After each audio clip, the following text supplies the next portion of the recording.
Tonight, I'm going to share a short bedtime story, The Selfish Giant, written by Oscar Wilde. Hi, I'm Evan, and you are listening to The Nightstand. I hope you are all doing well and staying on the good side of things. This is the fastest story here at The Nightstand. So thank you for being here at the beginning. I hope you will join me again tomorrow night. So whenever you are ready, settle in, get comfortable, and let's begin The Selfish Giant. Every afternoon, as they were coming from school, the children used to go and play in the giant's garden. It was a large, lovely garden with soft green grass. Here and there over the grass stood beautiful flowers like stars, and there were 12 peach trees that in the springtime broke out into delicate blossoms of pink and pearl, and in the autumn bore rich fruit. The birds sat on the trees and sang so sweetly that the children used to stop their games in order to listen to them. "How happy we are here," they cried to each other. One day the giant came back. He had been to visit his friend the Cornish ogre and had stayed with him for 7 years. After the 7 years were over, he had said all that he had to say, for his conversation was limited, and he determined to return to his own castle. When he arrived, he saw the children playing in the garden. "What are you doing here?" he cried in a very gruff voice, and the children ran away. "My own garden is my own garden," said the giant. "Anyone can understand that, and I will allow nobody to play in it but myself." So he built a high wall all round it and put up a notice board. "Trespassers will be prosecuted." He was a very selfish giant. The poor children had now nowhere to play. They tried to play on the road, but the road was very dusty and full of hard stones, and they did not like it. They used to wander round the high wall when their lessons were over and talk about the beautiful garden inside. "How happy we are there," they said to each other. Then the spring came, and all over the country there were little blossoms and little birds. Only in the garden of the selfish giant it was still winter. The birds did not care to sing in it, as there were no children, and the trees forgot to blossom. Once a beautiful flower put its head out from the grass, but when it saw the notice board, it was so sorry for the children that it slipped back into the ground again and went off to sleep.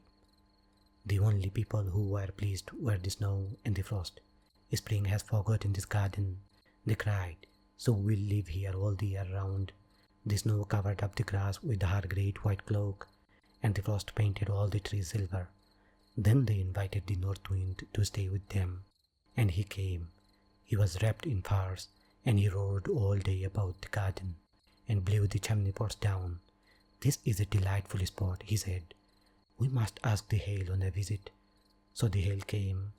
Every day for 3 hours he rattled on the roof of the castle till he broke most of the slates, and then he ran round and round the garden as fast as he could go.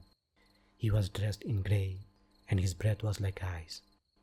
"I cannot understand why spring is so late in coming," said the selfish giant, as he sat at the window and looked out at his cold white garden. "I hope there will be a change in the weather." But the spring never came, nor the summer. The autumn gave golden fruit to every garden, but to the giant's garden she gave none. "He is too selfish," she said. So it was always winter there, and the north wind and the hail and the frost and the snow danced about through the trees. One morning the giant was lying awake in bed when he heard some lovely music. It sounded so sweet to his ears that he thought it must be the king's musicians passing by. It was really only little Lynette singing outside his window, but it was so long since he had heard a bird sing in his garden that it seemed to him to be the most beautiful music in the world. Then the hail stopped dancing over his head, and the north wind ceased roaring, and the delicious perfume came to him through the open casement. "I believe the spring has come at last," said the giant, and he jumped out of bed and looked out. What did he see? He saw a most wonderful sight. Through a little hole in the wall, the children had crept in, and they were sitting in the branches of the trees. In every tree that he could see, there was a little child, and the trees were so glad to have the children back again that they had covered themselves with blossoms and were waving their arms gently above the children's head. The birds were flying about and twittering with delight, and the flowers were looking up through the green grass and laughing. It was a lovely scene. Only in one corner it was still winter. It was the farthest corner of the garden, and in it was standing a little boy. He was so small that he could not reach up to the branches of the tree, and he was wandering all round it, crying bitterly. The poor tree was still quite covered with frost and snow, and the north wind was blowing and roaring above it. "Climb up, little boy," said the tree, and it bent its branches down as low as it could, but the boy was too tiny. And the giant's heart melted as he looked out. "How selfish I have been," he said. "Now I know why the spring would not come here. I will put that poor little boy on the top of the tree, and then I will knock down the wall, and my garden shall be the children's playground forever and ever." He was really very sorry for what he had done. So he crept downstairs and opened the front door quite softly and went out into the garden. But when the children saw him, they were so frightened that they all ran away, and the garden became winter again. Only the little boy did not run, for his eyes were so full of tears that he did not see the giant coming. And the giant stole up behind him and took him gently in his hand and put him up into the tree, and the tree broke at once into blossom, and the birds came and sang on it, and the little boy stretched out his 2 arms and flung them round the giant's neck and kissed him. And the other children, when they saw that the giant was not wicked any longer, came running back, and with them came the spring. "It is your garden now, little children," said the giant, and he took a great axe and knocked down the wall, and when the people were going to market at 12 o'clock, they found the giant playing with the children in the most beautiful garden they had ever seen. All day long they played, and in the evening they came to the giant to bid him goodbye. "But where is your little companion?" he said, "the boy I put into the tree." The giant loved him the best because he had kissed him. "We don't know," answered the children. "He has gone away." "You must tell him to be sure, and come here tomorrow," said the giant. But the children said that they did not know where he lived and had never seen him before, and the giant felt very sad. Every afternoon, when school was over, the children came and played with the giant, but the little boy whom the giant loved was never seen again. The giant was very kind to all the children, yet he longed for his first little friend, and often spoke of him. "How I would like to see him," he used to say. Years went over, and the giant grew very old and feeble. He could not play about any more, so he sat in a huge armchair and watched the children at their games and admired his garden.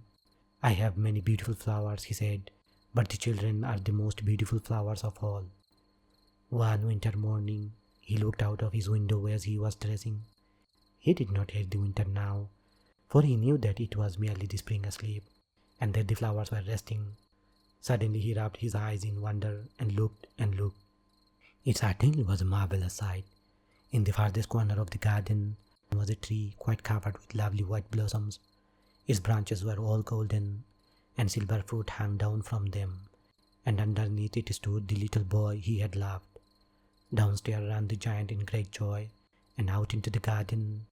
He hastened across the grass and came near to the child, and when he came quite close, his face grew red with anger, and he said, "Who hath dared taunt thee?" For on the palms of the child's hands were the prints of 2 nails, and the prints of 2 nails were on the little feet. "Who hath dared taunt thee?" cried the giant. "Tell me, that I may take my big sword and slay him." "Nay," answered the child, "but these are the wounds of love." "Who art thou?" said the giant, and a strange awe fell on him, and he knelt before the little child. And the child smiled on the giant and said to him, "You let me play once in your garden. Today you shall come with me to my garden, which is paradise." And when the children ran in that afternoon, they found the giant lying dead under the tree, all covered with white blossoms.